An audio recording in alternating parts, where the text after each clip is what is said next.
Thank you very much for taking the time to chat with me. Erica, I hear you're in Australia at the moment, so I hope that that's a Yeah, lot of fun. Melbourne, beautiful Melbourne. Oh, Eating excellent. the wrong amount of Vegemite on toast. I have to say, that is Is too that much Vegemite. no, there's no such thing as too little What? Vegemite, too much Vegemite. You No, no, gotta no. go all in on it. When it's a jam amount of Vegemite, Umami. Yes. too much, too much. I love Vegemite, but I was just in I Australia okay. visiting my family a few months ago, so I stocked up on more Vegemite to come back to Florida. where in Okay. Australia are you from originally? Originally born in Melbourne, but I've also Okay. grown up in Hong Kong and Europe and all around the place. Oh yeah, you Oh, were. nice. That's Yeah, why I I have just cousins sound in wrong. Melbourne. As every English person does, I have cousins in Melbourne. Yeah. Again, thank you so much for taking the time to chat with me. I've seen the first two episodes Great. now, and holy crap, that second episode. Isn't that mini the wildest thing you've ever fucking seen? It It's when it first came out, I kept thinking to myself, how are they going to battle on this? There's not really much space, yeah. and then Funny you should say that. yeah, Christ. We had the same thought. They do such a good job of hiding that stuff from us. It's really locked down. It's very impressive. So the first time we Well, see it is the first time we walk out on set, and it's always so exciting. It's the best thing about the job. I I mean, with have something never so seen small, that in it's my easy to just tuck life. away. it's great.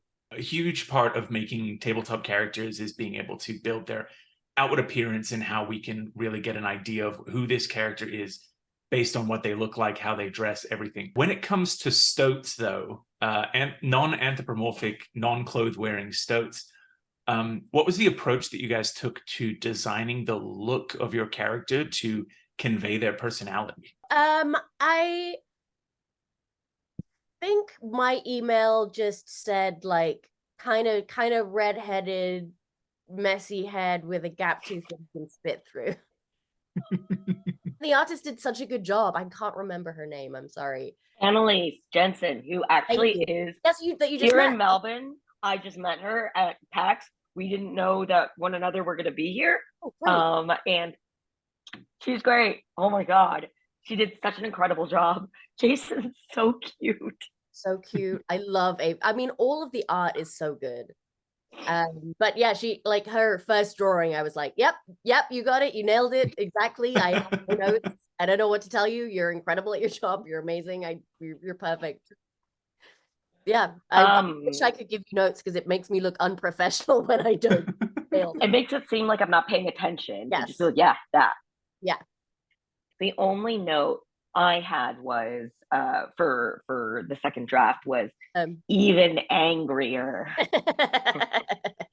But Ava like was very much informed by the three charisma because that takes the form of obviously being just like absolutely abrasive, passive aggressive, generational trauma stoat, but also like if she's 4 years old, that's ancient in stoat years. And so she's got like and she was there for so many battles and fights and I loved the idea of like the claw like with one eye and then like that meant I was like ooh that means that we can do the little uh the Oh yeah, we three. really had a lot of fun in hair and makeup this season. Oh my God, Denise Really fun. Valentine and team are just They absolute absolutely beasts. nailed it.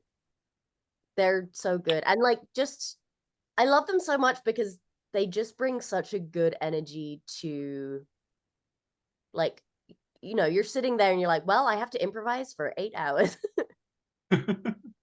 How do I get into that mindset? And it helps having them there. I don't know. It's like a little calming, it's like a little calming station. I don't know. It is. That's a really good I'm way to put it. Um I'm sure as well when you're playing characters short form, getting to look across the table and see someone that in some way represents their characters. Does that also help with the role play? yeah, for sure. Yeah. It's that very like um well, I put the shoes on for the first time and then I walked in a different way and I was like, oh, this is how my character walks. Like it has that sort of Yeah, very Totally, much totally. so. Very much so. And like looking across the table, I'm seeing people with like the moss on their face and then like talking to Jasper. And then he's got that the whole lightning bolt. Yeah. And like for me, it's really just like subtle. Like Denise did like the scar makeup, you know, like the colloidal scar makeup, and like the hair, and like kind of like the eyes to really accent like the resting frowny face. I think probably like people would look across. And um I remember at some point Rashawn saying like, Mama, you haven't blinked once, and it's just me like looking unpleasantly across the table. So Yeah, for Jason, my makeup note was make me look like I've been dragged backwards through a hedge. I know you talked on the adventuring party a bit about how you figured out where you were in the family, but what kind of, like, were there any pre-recording conversations about the relationships that you had in amongst, or was it just kind of let it flow? We talked about it some in character creation, and then we always do a session 0. Which there's no cameras for session 0. Mm-hmm. It's just us and the director, Michael Schaubuck. And we give it a go. It's like a chance for us to beta test everything and make sure that like, oh, if I'm going to do a voice, that'll work. If but for this season specifically, it was really, really useful to like set that family dynamic, because you can go in with like knowing who you are, but you know, as soon as one person sets a specific character dynamic, you're like, oh yes, okay, great, I can play with that. And then we took all of that into the first session so that we could sort of shorthand that process. Yeah, and I think because we were a family, it also was so helpful for me to see the family dynamic amongst other characters as well. Because it's like, you can even know, like, I even knew like how I interacted with my family, but then like being able to know the different dynamics amongst them, and then be like, how can grandma do play my mom and my grandma off against each other? Exactly. What are these buttons that I can press? What is going to trigger some kind of reaction? It was so tight, like the family dynamic just from the jump. Like in that first episode, you can see it, and it feels like we have that history, and it's just the little gifts that we ended up giving each other throughout the season too. It was just so good. Siobhan, the little fan comic of Jason and the strawberry, like he's eating this like large strawberry. It was so cute, that scene of Tula saying like, oh, you did so great, you ran so fast. That moment where Erika pulls out a Werther's original that none of us knew was there, that was fully warm from grandma's pocket. like there's no better way to have a Werther's. Hours, days, months, I don't know, but it's candy. The first time that we do see Ava, you talked about her 3 charisma, but we see her lovingly grooming and then trying to set up her widower daughter on a date. I got to ask, this kind of matriarchal family, are you pulling from any fiction, non-fiction, any personal history to embody Ava? Look, you're trying to ask me if I'm playing my mother, and in a way, yes, but in a way, like, it's funny. You know, I've been talking about. We were talking about the narratives of generational trauma that our generation is starting to do. I mean, like some of my favorite films, like Everything Everywhere All at Once, Turning Red. Oh my God. Halfway through this season, Carlos said, oh, it's giving Joy Luck Club. Have you seen that? And I said, no, I haven't, for a very specific reason. It's about intergenerational trauma, between mothers and daughters in a Chinese American family. I have not. No. He's like, you should go home and watch it. And I was like, maybe it's time. And then I texted him in the middle of the night, being like, Kyla! God damn it! Why am I crying? It's always your fault. For Jason, the Karate Kid, episode 1 started with Jason in a very different place, picking on his sister, rough and tumble, going off and sneaking around, and ended up kind of being the hero of the day, leading the family to safety. In creating Jason, do you have any idea of where he might fall into that family dynamic, or is hero a moniker you were unexpecting? I truly didn't. I mean, it was really interesting see Jason sort of come into his own, even for me, like standing back watching this happen outside of my body, fully dissociated as I sometimes do. It's healthy, it's good, it's actually good. I just pitched this character as a very one-dimensional, it's a 8-year-old kid who can't stop moving and wants to show you his cool karate tricks. But that kid has skills, and in this very specific set of circumstances, actually he was the most useful person there. It makes me think of, this is a very specific story, but I just remember going gold panning as a kid, and I don't even remember where it was. I think it was in Wales with a bunch of people. And the person there going, actually, kids are so much better at this than adults. Because, I mean, they're closer to the river. Better eyesight. But they're also, their eyesight is designed to pick out things. Pick out patterns, yeah. Their synapses haven't sort of collapsed in that way of the paring back of those synapses hasn't happened yet. So in moments where you have to be shockingly observant, actually a kid is the best at that. I don't know, it's always fun to see a kid coming into their own, I think. Especially when it's a kid who, if Jason was in an everyday American school system, he would be in trouble a lot for jumping around and screaming and not being able to sit down for half an hour. But that's sort of a disservice to him because he's talented in other ways. Mm-hmm. I just remember a part later in the season. that bodes well. I'm so sorry. It is mostly it's the most dramatic season that we had, but there are some really goofy bits. There are moments of goof. Oh my god. Yeah, like pulling warm Werthers out of your pocket. To go back to Jason really quickly, also that high wisdom.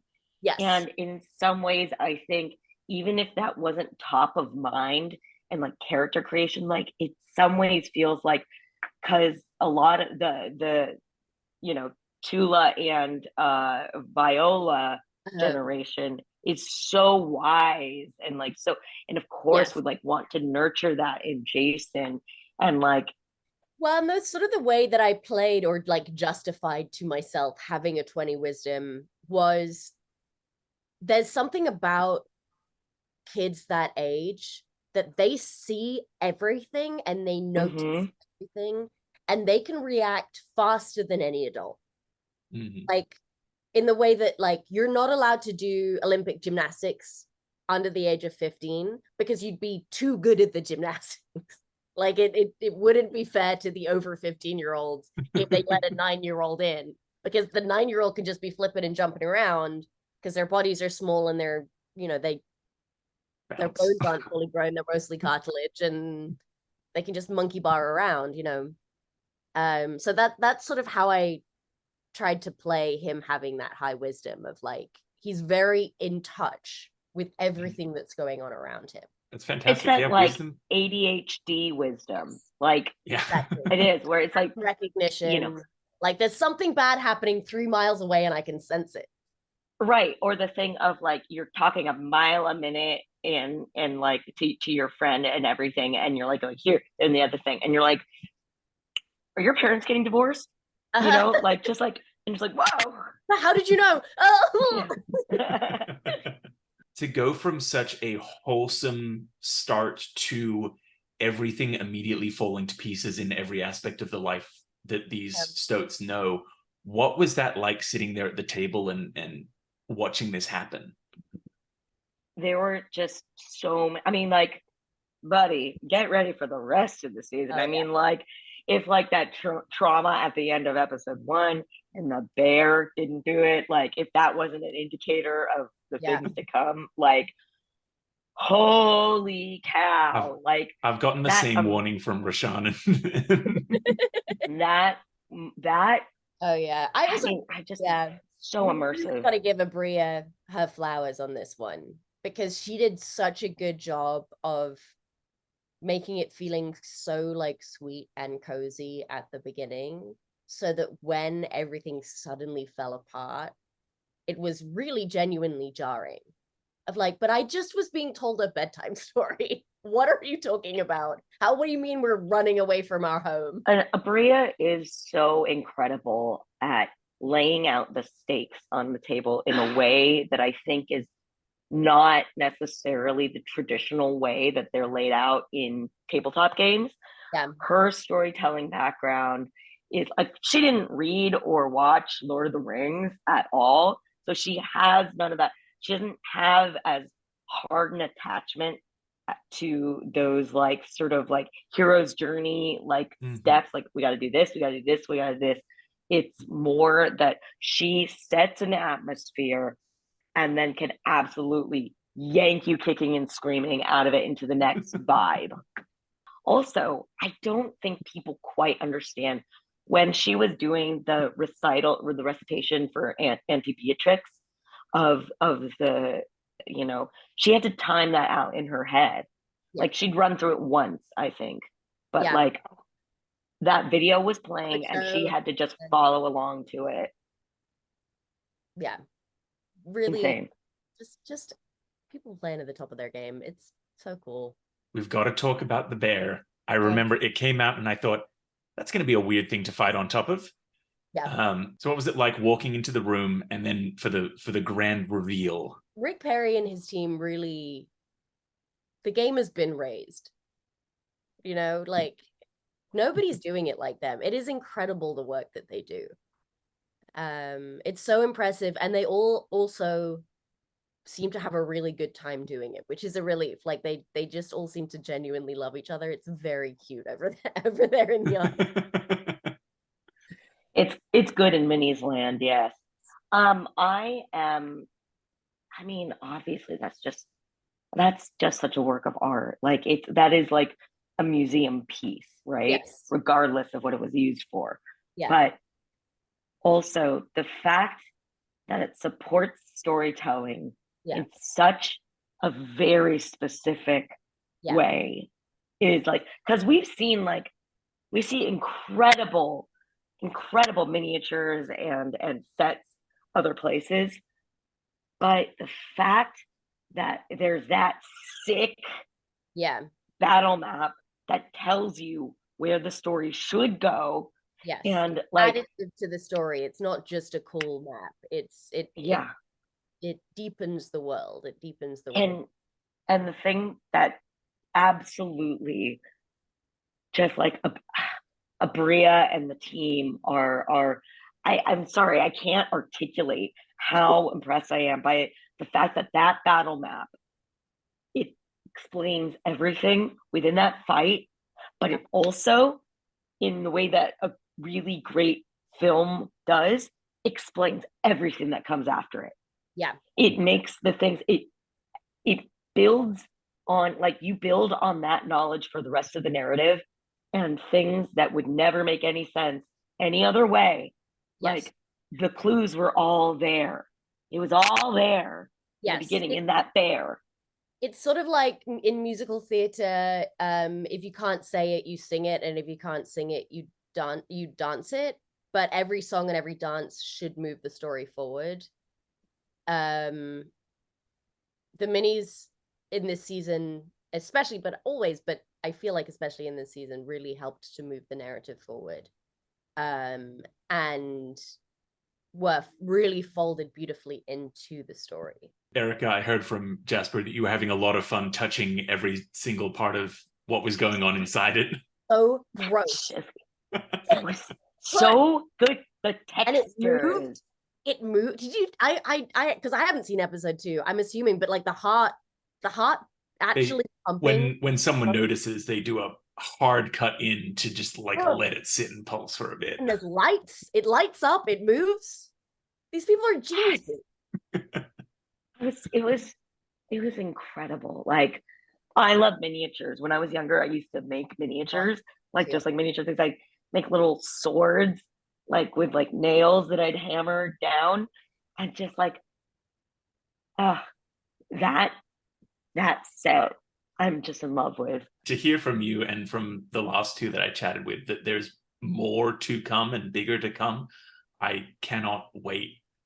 One thing that has been a constant through line so far is the amount of facts that have been getting shared about stoats, about British things. From this season, what are your favorite facts that you have come away from this informative season of Dimension 20? Oh God. Stoats don't wear hats as the most heartbreaking.